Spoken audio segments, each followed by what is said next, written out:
we've been talking all week to people here in West Michigan about where they were on 9/11 during the attacks. And it seems like everyone remembers exactly where they were and who they were with. For one father from Zeeland, he happened to be inside the Twin Towers. Unlike the thousands who died that day, he was able to escape. Tonight, 10 years later, he shares his story of survival, so people don't forget.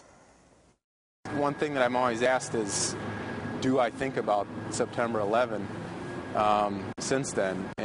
And I do, every day. Chad Creevy still has his old photo ID from the World Trade Center. Then 22, fresh out of college and starting an ambitious career in finance with a training opportunity in New York. I was supposed to be there for 2.5 weeks with Morgan Stanley.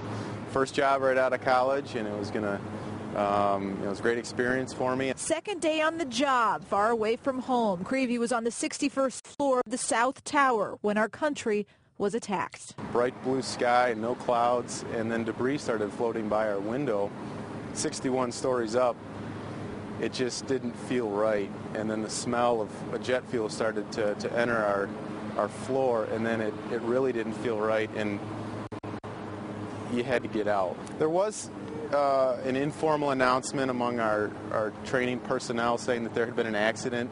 It was just who could get out the fastest, get towards the stairwell. Creevy and his classmates made it to the 44th floor, jammed with people. He says they were waiting for an elevator when the second plane hit. And the building completely rocked, and it felt like, enough to where people actually fell down and started to lose their balance. There were no windows. You couldn't see out. You didn't know what was happening.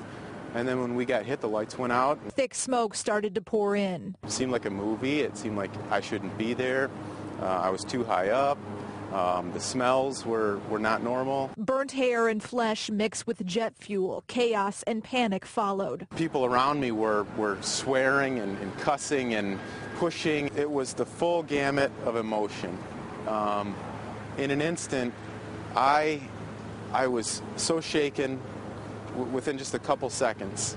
Just so shaken I didn't know what to do except to pray. He prayed to God for safety and then went into survival mode. It took about, I want to say 20 minutes, a half hour just to go down 44 flights of stairs. It was slow going. But Creevy made it out alive and ran, trying to not look back at the horror of people falling to their deaths. He eventually took shelter at a furniture store, later finding out the towers had fallen. Back in West Michigan, the young father returned home and shared his story of survival. A decade has gone by. His family and his financial career have both grown. But he's different. What's the most common question you get? How has September 11 changed my life? And how has it? I think the biggest thing is a strengthened faith. Every anniversary, Creevy devotes countless hours to speaking to groups and children about what happened that day, reminding us what he can never forget. By me speaking and telling my story, I think I get a lot of ohs, and oh yeah, I remember feeling that way, and oh yeah, I didn't think of things that way, just from my perspective. Telling it over and over for me has become somewhat routine, but it's also needed because we're quick to forget how we felt that day.